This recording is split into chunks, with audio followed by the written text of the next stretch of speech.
Hello learners, welcome to sir commerce. आज जो हम पढ़ने जा रहे हैं वो है कैश फ्लो स्टेटमेंट। जी हाँ, आप लोगों के मन में बहुत सारे डाउट होंगे इस टॉपिक को लेकर के, बहुत कॉम्प्लिकेटेड टॉपिक आप लोगों को लगता होगा, बट आज हम बिल्कुल इसको बेसिक यानी कि फाउंडेशन के साथ पढ़ने जा रहे हैं। आपके सारे डाउट्स जो हैं वो क्लियर होने वाले हैं जो आज हम पढ़ने वाले हैं। बेसिक इस सेशन में हम मीनिंग समझेंगे कि भाई कैश फ्लो स्टेटमेंट होता क्या है। सबसे पहले तो ये जानना बहुत जरूरी है before the starting questions and all.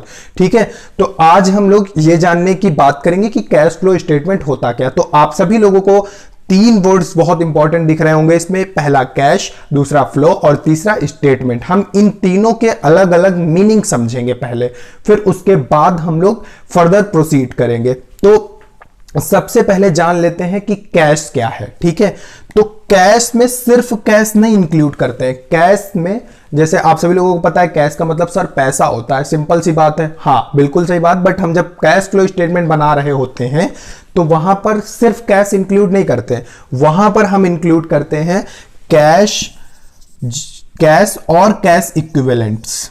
ठीक है, कैश और कैश इक्विवेलेंट्स।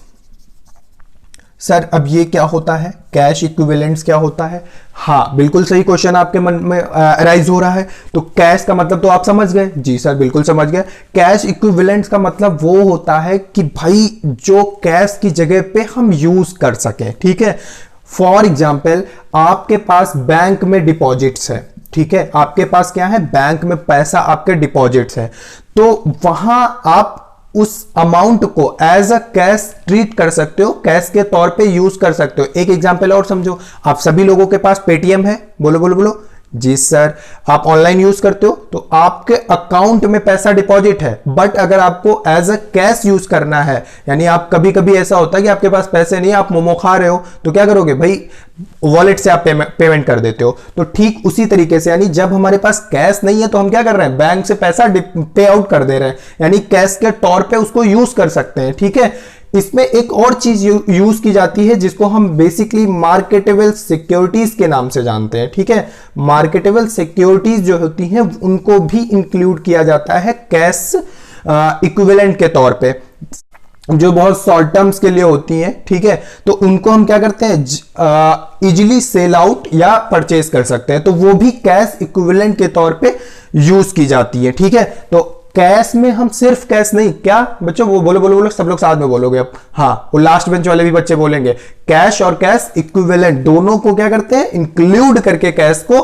पढ़ते हैं। Is this clear? I hope कि कैश का मीनिंग समझ में आ गया यहां पर कैश फ्लो स्टेटमेंट में। ठीक है जी सर, क्लियर हुआ। अब फ्लो की बात करते हैं।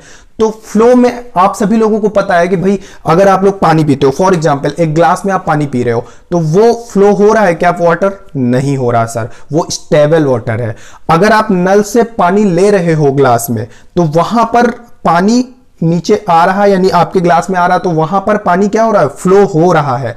दूसरे एग्जाम्पल के तौर पे अगर समझ लें तो देखिए, आप भाई एक छोटा सा ये देखिए तालाब है। ठीक है, ये तालाब है, तालाब में जो पानी है वो स्टेबल है, बट अगर रिवर से कोई पानी फ्लो हो रहा है तो वो उसको हम फ्लो बोलते हैं। देखिए रिवर से जो पानी गिर रहा है आता है, उसको हम फ्लो बोलते हैं, क्योंकि वो पानी रुकता नहीं, वो पानी चलता रहता है। ठीक है, तो कैश भी चलता रहता है। जब बिजनेस में कैश जो होता है ऑपरेट होता है तो उसको हम फ्लो की कैटेगरी में रहते हैं। अब ये दो तरीके से हो सकता है, वो कौन से होते हैं सर?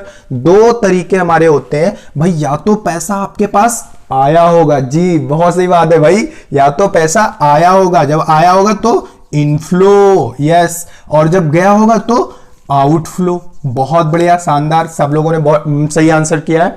तो इनफ्लो या आउटफ्लो। ठीक है, तो कैश के इनफ्लो या आउटफ्लो से रिलेटेड। अब स्टेटमेंट का मतलब क्या हुआ, रिकॉर्ड। जी बिल्कुल सही, रिकॉर्ड या डॉक्यूमेंट बनाते हैं। जैसे फाइनेंशियल स्टेटमेंट आप लोग बनाते हो, ट्रेडिंग अकाउंट बनाते हो, पीएनएल अकाउंट बनाते हो, बैलेंस शीट बनाते हो, उसी तरीके से या रिकॉर्ड होता है। भाई स्टेटमेंट क्या है, रिकॉर्ड ही तो है, डॉक्यूमेंट है। ठीक है, तो जब हम कैश के इनफ्लो या आउटफ्लो का स्टेटमेंट बनाते हैं तो वो क्या होता है, कैश फ्लो स्टेटमेंट होता है। बहुत सही, कितना आसान था, देखिए मीनिंग समझना है ना। अब एक पॉइंट यहां पे आता है कि सर ये cash flow statement accounting standard में कौन से स्टैंडर्ड के अकॉर्डिंग पढ़ते हैं? हाँ, ये बहुत इंपॉर्टेंट पॉइंट है। तो अकाउंटिंग स्टैंडर्ड जो हमारा है वो AS3 रिवाइज्ड है, ठीक है। AS3 के अंदर हम लोग कैश फ्लो स्टेटमेंट को पढ़ते हैं, रिवाइज्ड फॉर्म में जो आया है। तो AS3 याद रखिएगा, सब लोग ध्यान रखिएगा, ऑप्शन में आपसे क्वेश्चन पूछा जा सकता है, ठीक है। तो कैश फ्लो स्टेटमेंट हम किस फॉर्मेट में अकाउंटिंग स्टैंडर्ड के थ्रू पढ़ते हैं? AS3, बिल्कुल सही। अब देखिए इन तीनों का अगर हमें मीनिंग पता चल गया तो अब यहां से हमें प्रॉपर एग्रीगेट फॉर्म में मीनिंग क्या निकल के आई? A financial statement that shows the flow of cash and cash equivalents, यानी कैश और कैश इक्विवेलेंट्स का जो फ्लो है उसका हम स्टेटमेंट जो बनाते हैं वो है हमारा कैश फ्लो स्टेटमेंट। अब एक एग्जांपल समझते हैं।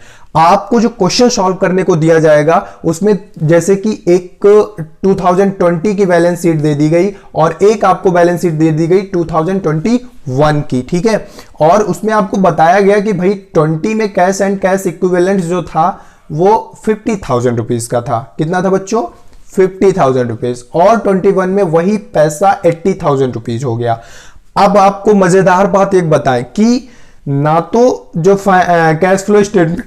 कैश फ्लो स्टेटमेंट बनेगा उसमें ना तो ये 50,000 रिकॉर्ड किए जाएंगे ना ये 80,000 रिकॉर्ड किए जाएंगे। उसमें जो फ्लो हुआ है यानी कि ये 50,000 से 80,000 होने में 30,000 रुपीज आपको दिख रहे हैं, ठीक है। तो ये जो 30,000 है इनका रिकॉर्ड किया जाएगा, समझा जाएगा कि ये 30,000 फ्लो जो हुआ है वो कैसे हुआ है। इन सारी चीजों का हम रिकॉर्ड करते हैं कैश फ्लो स्टेटमेंट में। आई होप कि ये आपको बहुत अच्छे से क्लियर हुआ होगा। तो अगर आपको ये अच्छा लगा वीडियो तो प्लीज लाइक, शेयर और सब्सक्राइब करें। Thank you.